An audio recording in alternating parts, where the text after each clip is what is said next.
এই টপারটা সম্পর্কে অনেকেই জানতে চেয়েছেন, আমাকে অনেকে অনেক ইনবক্স করেছেন, আমাকে মেসেজ দিয়েছেন, আমাকে কমেন্ট করেছেন যে এই টপারটা আমি কোত্থেকে নিয়েছি এবং এটাকে আমি কিভাবে ব্যবহার করি, কিভাবে রেডি করি, সব কিছুই জানতে চেয়েছেন। এত বেশি কমেন্টস এসেছে যে এই টপারটা নিয়ে আমি ভিডিও করতে বাধ্য হলাম। তো আসলে আজকের এই ভিডিওতে আমি আপনাদেরকে দেখাবো কিভাবে টপারটা আমি মেক করেছি এবং কিভাবে এই টপারটাকে আমি স্টোর করেছি এবং আমি কার কাছ থেকে নিয়েছি, কিভাবে নিয়েছি, সব কিছুই থাকবে এই ভিডিওর মধ্যে। তাহলে সব কিছু জানতে হলে পুরো ভিডিওটা না টেনে দেখতে হবে। প্রথমে আমি আপনাদেরকে দেখাবো কিভাবে আমি চকলেটটা বানিয়েছি। আমি প্রথমে একটা চকলেটের শিট নিয়ে নিয়েছি, যেটা আমাকে প্রোভাইড করা হয়েছিল। আমি যার কাছ থেকে নিয়েছি সেই ভাইয়া আমাকে এরকম 30টা শিট এবং উপরের যে সিলিকন একটা মোল্ড দেখতে পাচ্ছেন সেটা প্রোভাইড করেছিল। তো আমি প্রথমে শিটের যেই পাশটা একটু খসখসে সেই পাশটা উপরের দিকে দিয়েছি এবং যে পাশটা একদম প্লেন সেই পাশটা নিচের দিকে রেখেছি এবং আমি যে মোলটা আছে সিলিকনের সেই মোলটাকে একদম বরাবর সেট আপ করেছি যাতে আমার প্রত্যেকটা টপার খুব সুন্দরভাবে প্লেস মতো হয়। তো এরপরে আমি কিছুটা ডার্ক চকলেট নিয়ে নিয়েছি। আপনারা যে কোনো টাইপের চকলেট নিয়ে নিতে পারবেন, white chocolate, dark chocolate, any chocolates. তারপরে আমি চকলেটটাকে ডাবল বয়লারে মেল্ট করে নিয়েছি এবং মেল্ট করে আমি যে সিলিকনের মোল্ডটা আছে সেই মোল্ডের চারপাশে আমি একটা শেপে দিয়ে দিয়েছি।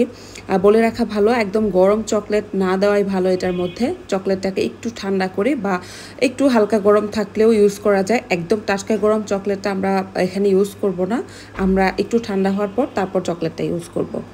চকলেটটা ঠান্ডা হওয়ার পরে আমি একটা পাইপিং ব্যাগের মধ্যে পাইপ করে নিয়েছি এবং ভিডিওতে দেখানো নিয়ম অনুযায়ী আমি প্রত্যেকটা সিলিকন মোল্ডের যে প্রত্যেকটা ঘর আছে সবগুলা ঘরকে আমি ফিল আপ করে নিয়েছি।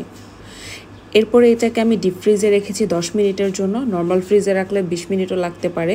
তো 10 মিনিট পরে আমি ডিপ ফ্রিজ থেকে বের করে নিয়েছি এবং বের করার পরে চারিপাশে যদি একটু এবড়ো থেবড়ো অংশ থাকে সেটা আমি কেচি দিয়ে কেটে নিয়েছি।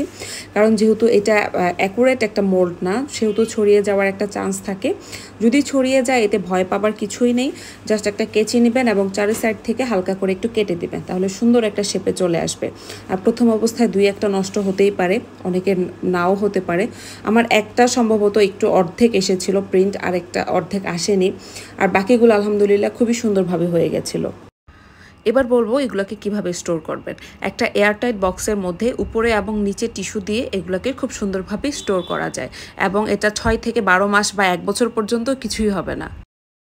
তো অনেকদিন যাবতীয় আমি মোল্ডগুলো খুঁজছিলাম, পরবর্তীতে এই মোল্ডগুলো আমি নিয়েছিলাম হানি খান ভাইয়ার কাছ থেকে।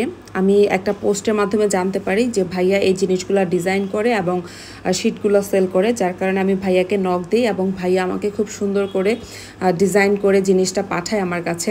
খুব সুন্দরভাবে প্যাকেজিং ছিল, আমার একটা চকলেট শিটও কোনো কিছু হয়নি। সো যাদের যাদের লাগবে আপনার ভাইয়ার কাছ থেকে নিতে পারে।